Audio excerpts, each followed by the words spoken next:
Estaba hablando sin sonido. Aquí estamos de vuelta.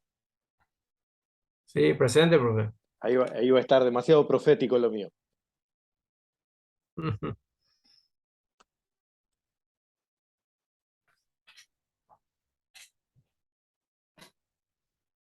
Pues bien, continuamos entonces. Quedaba una pregunta, quedó colgada una pregunta en la hora anterior, ¿verdad? Sí, Sergio creo que hizo. Ujú. Esta cuestión de el merecimiento. Eh,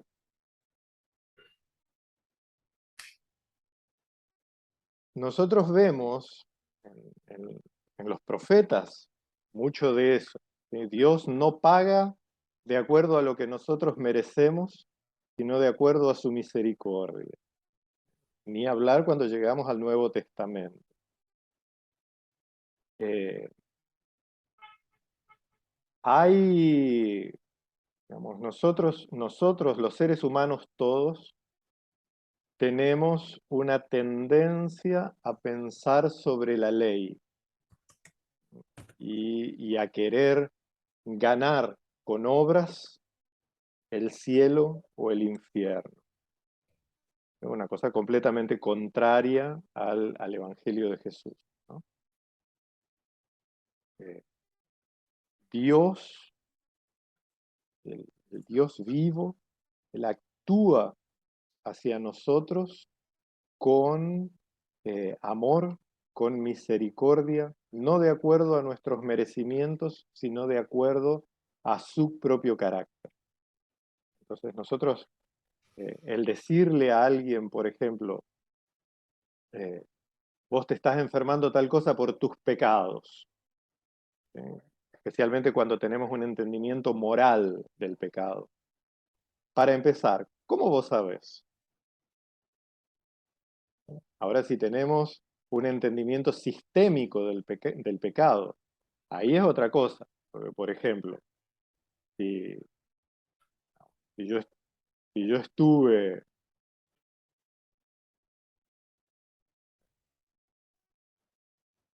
qué sé yo, eh, fumé toda mi vida, ¿no? Que ese también es un problema, porque se toma el fumar no como un problema de salud, sino como un problema moral. Pero en fin, voy a utilizar el ejemplo igual. Yo fumé toda mi vida y me da cáncer de pulmón. Es un castigo de Dios el cáncer de pulmón. Una consecuencia del pecado. Es consecuencia de haber fumado. ¿Sí? Del pecado, si lo tomo, por eso digo, si lo tomo sistémico, el pecado como la vida en la tierra, sí, si tomo que, digamos, porque un tío abuelo mío murió de cáncer de pulmón sin haber fumado tabaco jamás en su vida, pero antes de salir de Italia trabajaba en minas, entonces respiró aire viciado, entonces ahí decir que el cáncer de pulmón es un castigo por el pecado en sentido moral, ¿sí? El sentido en que normalmente lo toman nuestros amigos del norte. El pecado como sentido sistémico, como nuestra debilidad, nuestra naturaleza heredada de Adán. Entonces sí, ¿eh? Ahí sí, nuestra enfermedad, nuestra muerte, ¿no? Es consecuencia del pecado. Pero decir que porque hay gente que fuma toda su vida y no tiene ni estornudos. Entonces, ¿qué significa Eh, eso? Conozco un caso de un hombre en Arroyo y Estero que le diagnosticaron cáncer del pulmón porque él Ujú. fumaba mucho. Aquí en la CIMED le diagnosticaron, ya le dieron su alta para que vaya a morir en su Ya, casa ya lo, hace 15 años. ya lo desahuciaron. Sí, y hace 15 años y él sigue vivo Y sí, y está gordo ahora. Goza una salud increíble, pero a ella le habían dado su baja. ya, Y ya lo habían mandado para el cajón. Pero, sí, hay un caso, profe, puntual, el paralítico de Bethesda, sí, donde Jesús le dice, vete y no peques más, para que no te vengan cosas peores. Ese es ¿Cuál un es? agregado. Ya, En Juan, ese es un agregado. En los manuscritos más antiguos de Juan, para que no te vengan cosas peores no existe. ya, El primer manuscrito en el que aparece eso es el Sinaítico, que es del siglo XIV, 1400 años después de que Jesús ya estaba en los cielos reinando. ¿Ah? ¿Qué sucede con las escrituras? Por eso soy un partidario de que hay que estudiar. ¿Qué sucede con las escrituras? Muchísimas de las cosas no cambia mucho el sentido, ¿sí? No cambia lo esencial, pero muchas de las cosas que nosotros tenemos como para sacar, por ejemplo, doctrinas como eso, ya enseguida tomarlo. Para empezar, eh, ¿eso coincide con el resto de la enseñanza de Jesús? No. Entonces, algo errado hay ahí, para empezar. Y segundo, eh, ¿está en los manuscritos más antiguos del Nuevo Testamento? No. Entonces, es un agregado. ¿Qué sucede? Muchísimas veces los copistas que copiaban a mano le ponían una nota, ¿sí? Lo que ellos estaban interpretando. Y después eso pasó a las ediciones bíblicas. Por eso hay que aprender un poquito de crítica bíblica y de idiomas originales, para no caer en esas trampas. ¿Ah? Pero lo cierto es que en el relato de las 7 señales que hay en el Evangelio de Juan, todas tienen que ver con la instauración del reino, ¿sí? Que es una denuncia constante de Jesús, el Evangelio de Juan, ¿sí? Principalmente, eh, es una contraposición constante de Jesús contra los judíos. Ahora bien, ¿qué significa judíos en el Evangelio de Juan? Son los líderes de Judea, son los líderes del templo y los líderes de la nación, que son contrarios a los provincianos galileos. Cuando Jesús eh, confronta a los vamos a ver, la, el- ¿cómo es el centro de esa historia? Ni siquiera está en la curación, sino en el enfrentamiento que tienen con los líderes religiosos. En las 7 señales, el centro de la historia no está en la curación. Las señales son para poner que Jesús es el que tiene autoridad para confrontar a los maestros de la ley y a los líderes del templo. ¿Se entiende? Y eso podemos nuevamente, volviendo a nuestro tema, en la tradición profética. ¿Sí? El Evangelio de Juan es el de los 4, el Evangelio más judío.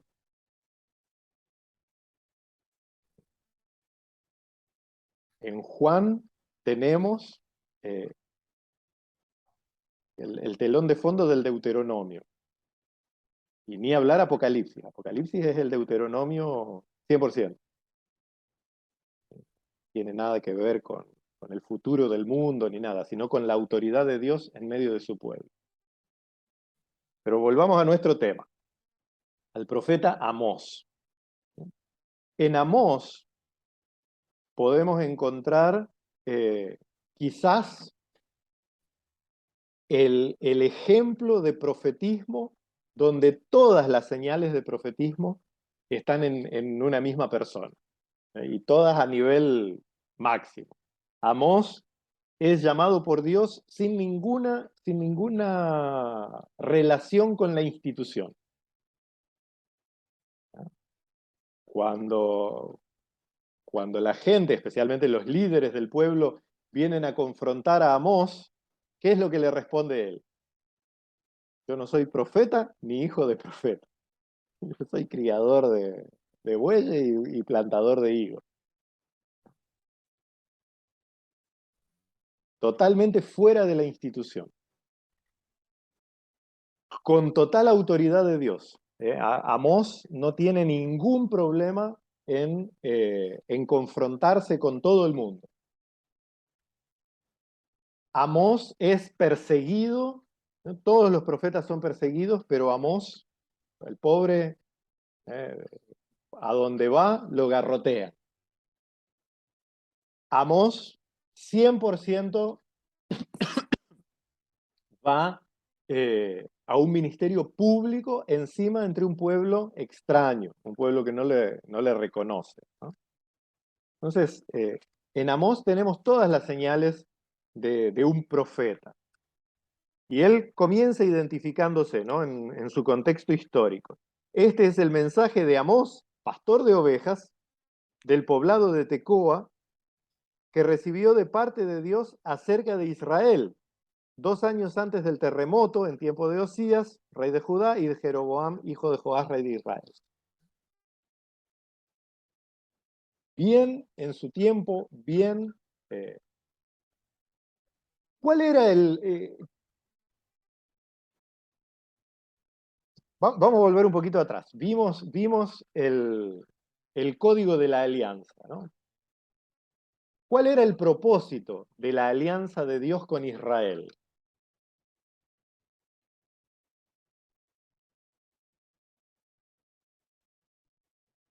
¿Cuál era el propósito de la alianza de Dios con Israel? Que fuese una nación apartada para él, exclusivo. Más o menos.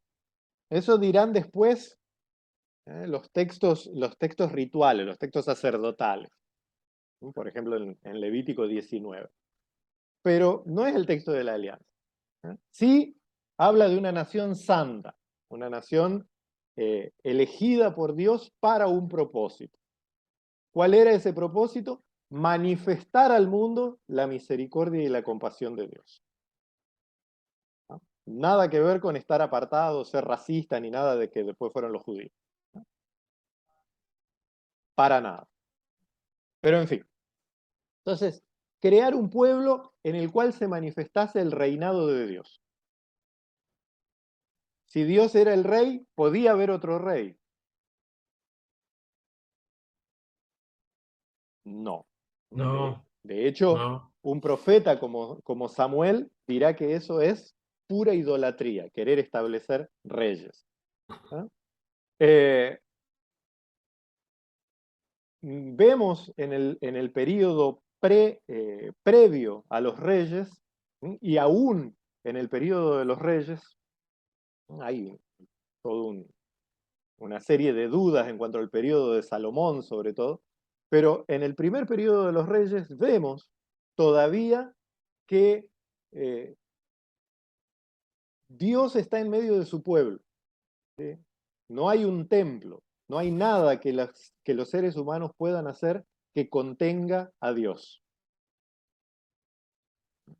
Y el sacerdocio. El sacerdocio es un servicio y no una mediación. ¿Sí? Cosas que en el periodo de los reyes cambiarán. Cuando empieza el periodo de los reyes, los 3 reyes famosos y después el reino dividido, sucede algo, que es la multiplicación de la injusticia. El corazón de la alianza era que no hubiese oprimidos ni opresores en Israel. Israel era un pueblo de hermanos que vivían bajo el gobierno directo de Dios. ¿Sí? Las tribus vivían por separadas, solo se unían en caso de guerra, pero nadie gobernaba sobre todos. Cuando había necesidad, Dios levantaba a algún líder carismático, que eran los jueces, como libertador.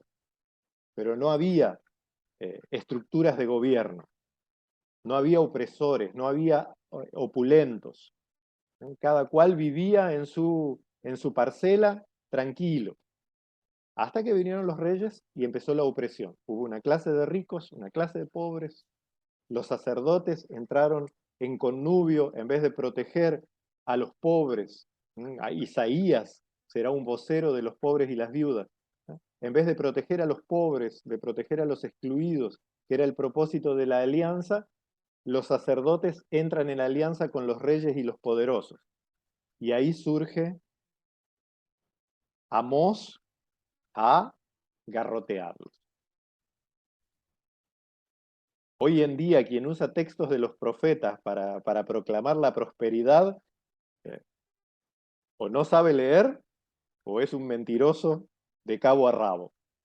Porque si hay una cosa que los profetas denuncian, es la explotación de los pobres por parte de los ricos y el uso de la religión para justificar esto.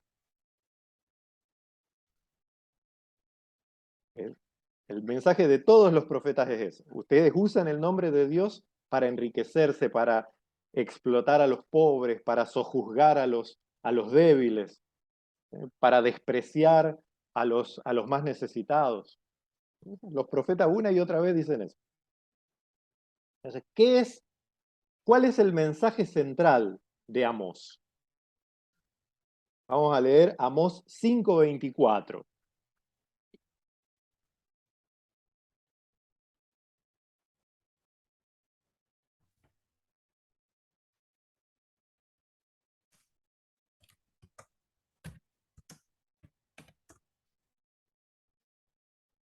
Leo, profe. Sí, por favor. Pero corra el juicio como las aguas y la justicia como impetuoso arroyo. ¿Puede ser? Juicio y justicia. Amén. Y Amós 5, 14 y 15. Dice así, buscad lo bueno y no lo malo para que viváis, porque así Jehová Dios de los ejércitos estará con vosotros, como decís, aborreced el mal y amad el bien, y estableced la justicia en juicio. Quizá Jehová Dios de los ejércitos tendrá piedad del remanente de José. Bien. ¿No? Reina Valera es una traducción bastante ideológica de esto, no es bien lo que dice, pero bien. La palabra tzedaká, en hebreo, palabra justicia, y tzadik, justo, sí se pueden utilizar como lo usamos nosotros en sentido moral, pero tiene un sentido mucho más profundo. Tzadik es la integridad. Tzedaká es integridad, honradez delante de Dios. Entonces, cuando Amós llama a la justicia y a la integridad, lo que está al juicio y justicia, está llamando a respetar las normas de la alianza. Por ejemplo, leía a Sergio recién en La Reina Valera, busquen lo bueno y no lo malo. Y no dice eso. ¿Tá? Dice, procuren el bien y no el mal, para que vivan. ¿Tá? Así será verdad lo que ustedes dicen, que el Señor Dios Todopoderoso está en medio de ustedes. Odien el mal, amen el bien. ¿Qué significa eso? Que en sus tribunales se haga justicia. Que no haya corrupción en el gobierno, va a venir a decir después. Que haya equidad. Que haya equidad, que haya justicia, que no haya opresión. ¿No? Eso es lo que Tzedaká significa. ¿No? No tiene nada que ver con pórtense bien, sé buen ciudadano, todo lo contrario. Amós estaba llamando a ser rebelde contra los reyes y contra los sacerdotes, porque los reyes y sacerdotes eran rebeldes contra Dios.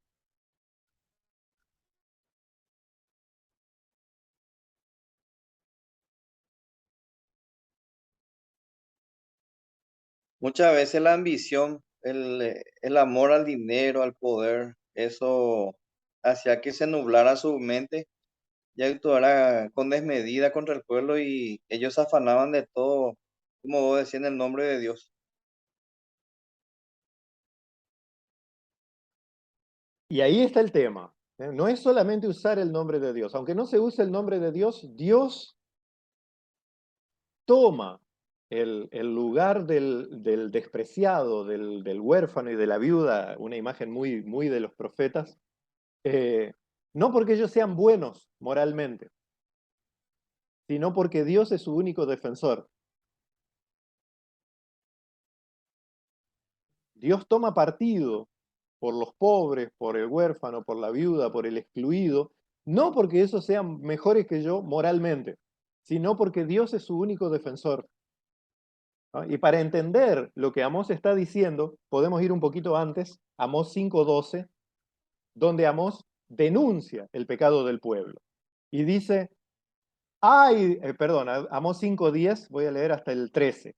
Hay de ustedes que odian al defensor de la justicia y detestan al testigo honrado, puesto que pisotean al pobre y les cobran impuestos sobre el trigo. No podrán vivir en casas de piedra que han construido, ni beberán el vino de los viñedos que han plantado. Yo conozco sus muchas maldades y sus pecados sin fin. Y acá vienen los pecados. Oprimen al justo, reciben soborno y en los tribunales hacen que el pobre pierda su causa. Eso es pecado para Dios. Por eso tenemos que tener, cuando leemos los profetas y después cuando vamos a hablar de las relecturas en la última unidad de este semestre, pero tenemos que tener en cuenta, ¿sí? Lo que era para el pueblo de Israel justicia e injusticia, bien y mal. No es el código moral de la sociedad occidental norteamericana del siglo XIX. No son esos los valores bíblicos. ¿No? Los valores bíblicos son la justicia, la equidad, la paz. Porque las transgresiones individuales, Dios las resuelve tranquilamente, pero nuestra vida unos con otros, solo nosotros la podemos resolver. Y eso es lo que a Dios le interesa. Y eso es lo que vemos en los profetas. La denuncia constante del pecado estructural. Porque donde no hay pecado estructural, cosa de sueño, ¿no? Solo en la plenitud del reino existirá eso, ¿no? Pero donde el pueblo vive en el orden de Dios, digamos, la transgresión individual prácticamente no tiene espacio donde germinar. Mientras que en la maldad, como diría un teólogo y poeta muy, muy poco conocido entre nosotros, ¿no? Rubén Alves, un brasileño fallecido hace poco. Él decía, los cristianos, la iglesia en general, le gustan los pecados. ¿No? Los pecados morales atraen la gente a la iglesia.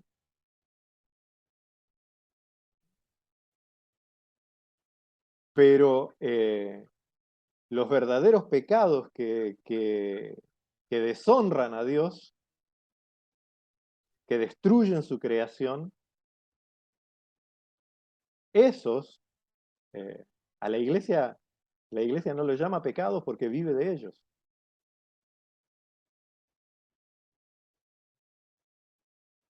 Hoy en día todos, bueno, prácticamente todas las iglesias quieren de alguna manera sacar alguna tajada del gobierno, meterse en algún lado, influenciar las leyes, querer gobernar a la gente con su ideología propia. Y siempre, siempre, no importa qué maquillaje se le quiera poner, eso es sed de poder y la sed de poder siempre te va a llevar a abandonar a Dios. Siempre te va a llevar a la idolatría.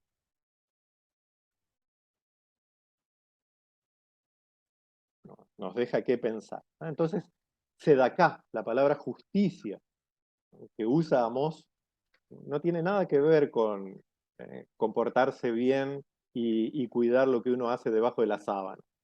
Tiene que ver con lo que uno hace en los tribunales, con lo que uno hace en el trabajo, con lo que uno vigila de los gobernantes. Esto era lo que Amós denunciaba.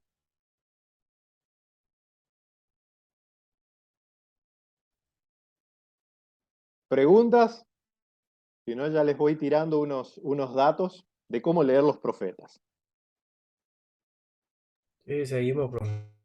¿Seguimos? Bueno, Les voy a explicar así muy por arriba, igual lo voy a repetir en los próximos encuentros, pero los profetas se leen desde 4 ángulos diferentes, al mismo tiempo.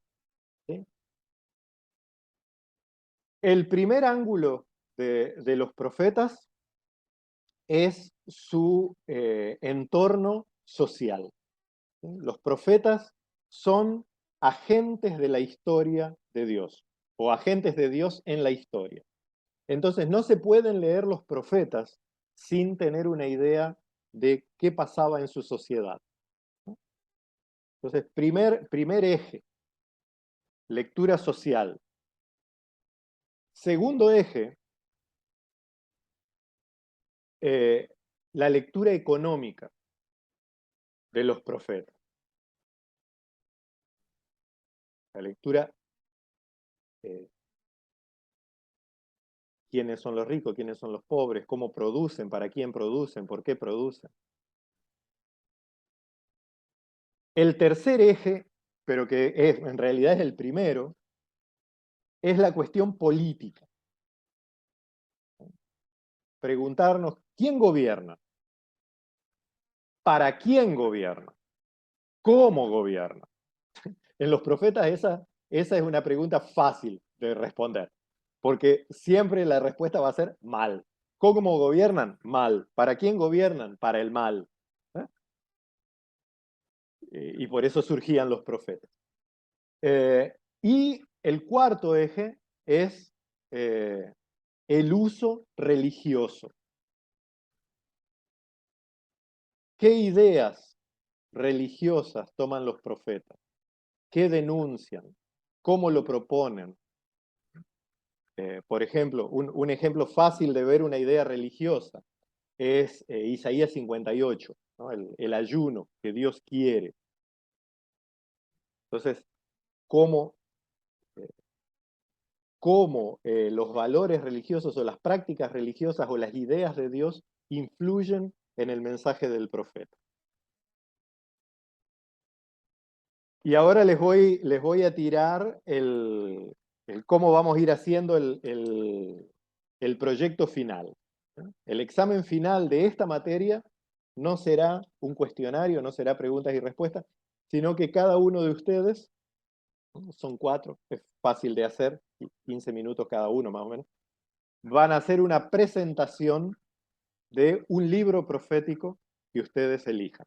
Pueden ser uno de los 12 profetas menores, puede ser uno de los profetas mayores, pueden ser los profetas no escritores, Elías o Eliseo, ¿no? Pueden ser los profetas anteriores, los que nosotros llamamos de libros históricos, ¿no? En la Biblia hebrea son proféticos. No pueden ser los escritos, ¿no?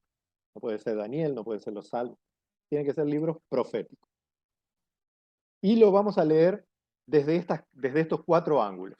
Nada de lectura devocional y nada de relectura cristiana, sino desde estos 4 ángulos, utilizando la información interna del propio libro. Les voy a ir explicando y también por el grupo de WhatsApp vamos a ir ampliando, pero vamos a leer desde estos 4 ejes. El eje social, el eje político, el eje económico y el eje religioso, y de todo vamos a hacer una presentación de qué dicen realmente los profetas y no qué nos gustaría que dijeran. ¿Preguntas?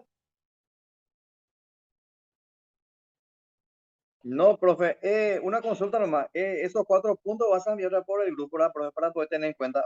Sí, sí. ¿Cómo? No, vamos a ampliar también de qué se trata, qué preguntas se hacen. ¿Sí? Es importante para poder aclarar. Y ¿por qué esto? Les voy a contar una pequeña anécdota. Un compañero está haciendo un trabajo exegético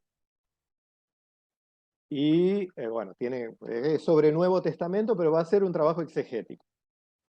Y mirando la bibliografía a la que tiene acceso, me empezó a hablar de autores como MacArthur, Piper, esos que están de moda ahora. Esa gente no son teólogos, ¿sí? Mucho menos son biblistas. son gente prácticamente sin ninguna formación en Biblia. La lectura devocional de la Biblia, cada cual con su cada quien, pero todos nosotros como creyentes hacemos lectura devocional de la Biblia. ¿Sí? La Biblia como un texto inspirador, la Biblia como un texto de enseñanza, 10 puntos.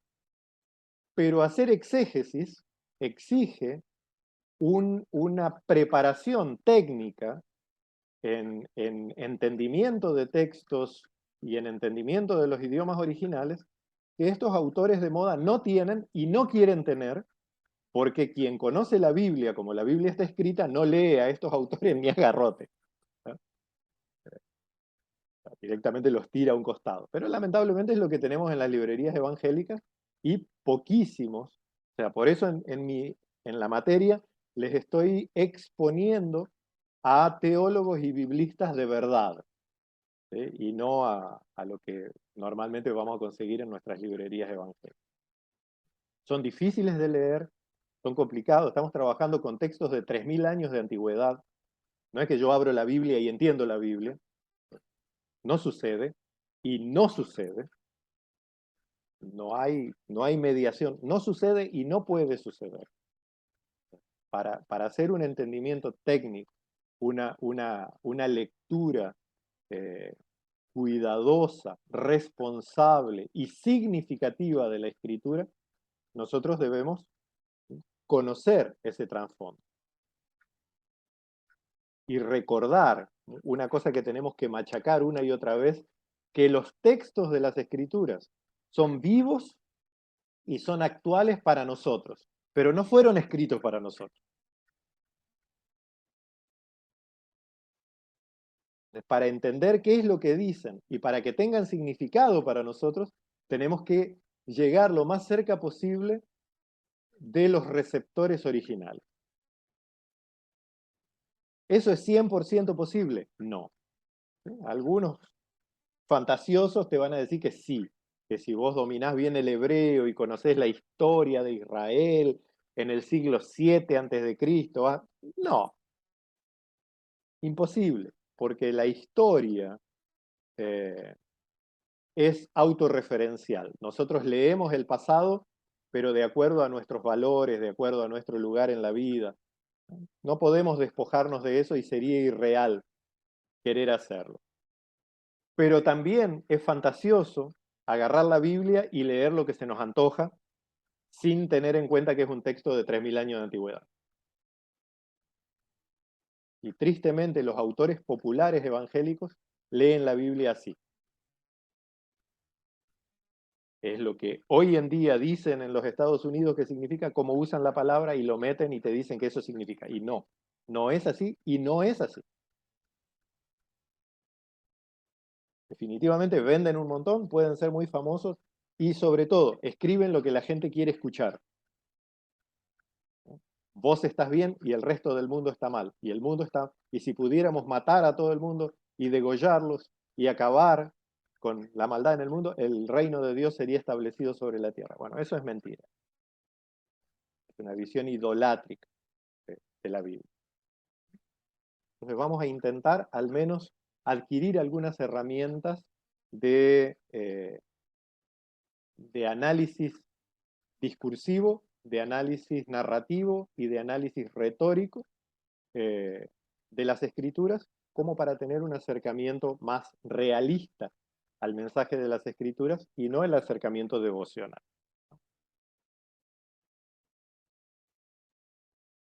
Esto no significa, no, pero eso te quita la fe. No, no quita la fe. Todo lo contrario. Destruye ídolos del pensamiento. Y si hay algo que nos gusta a los seres humanos es tener ídolos. Nos encantan los ídolos.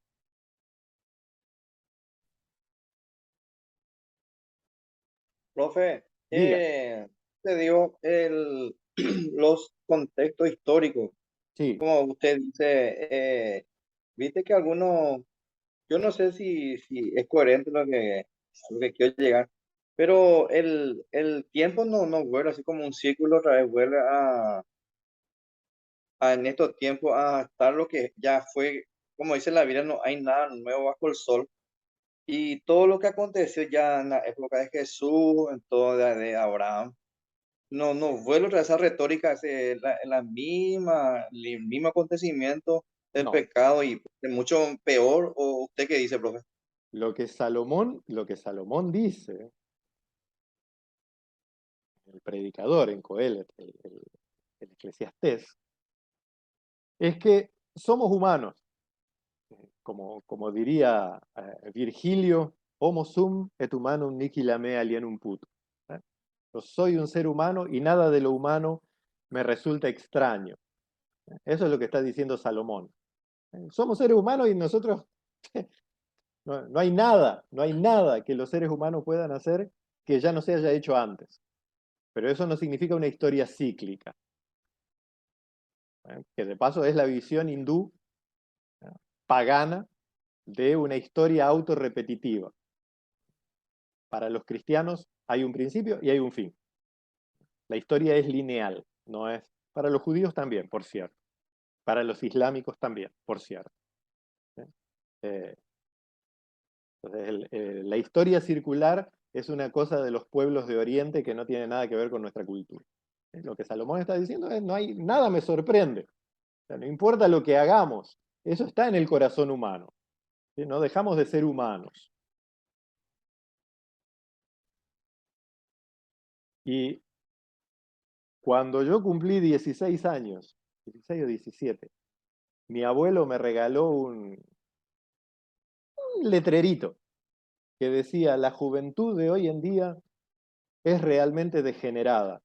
No respetan a los padres, pervierten las costumbres antiguas, están perdidos en una nube de inmoralidad y pecado. ¿Sabe quién escribió eso? Solón en el siglo V antes de Cristo.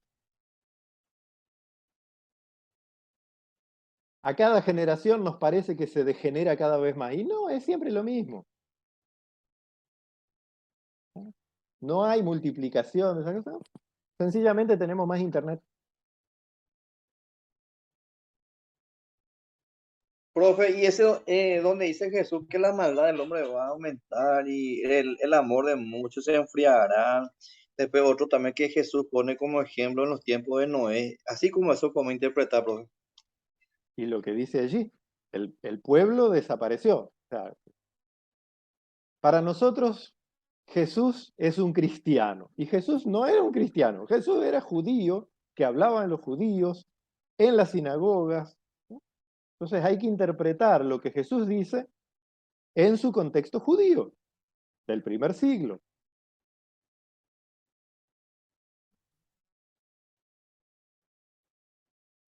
Y no, eso no debería rompernos la cabeza.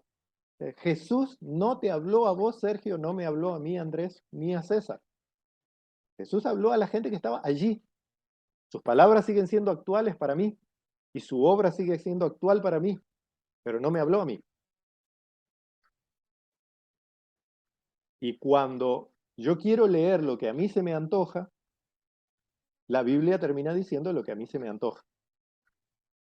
Por ¿Y ejemplo, por vamos. qué dice los postreros días, profe? ¿Y ¿Cómo entendemos esos cuáles son los postreros postreros días? días? Y yo, en mi humilde opinión, pienso que en estos tiempos, en lo que yo vivo hoy, Pero para los judíos no, los postreros días eran el fin del pacto con Israel como nación. ¿Sí? Y eso dice Pedro, y eso dice Pablo, y eso dice Jesús. Y ya vamos a llegar cuando, nos queda un minuto, pero ya vamos a llegar cuando veamos al profeta Jonás. Pero ¿cuál era la señal del profeta Jonás? Todos dicen la resurrección. No, si no los fariseos no le hubieran querido apedrear a Jesús. La señal de Jonás era que los paganos se convirtieron. Jonás fue enviado a Nínive. Entonces, ni así mismo. cuando entendemos el contexto judío de Jesús y de los apóstoles, todos eran judíos. Y el cristianismo como cristianismo no existió hasta el siglo IV.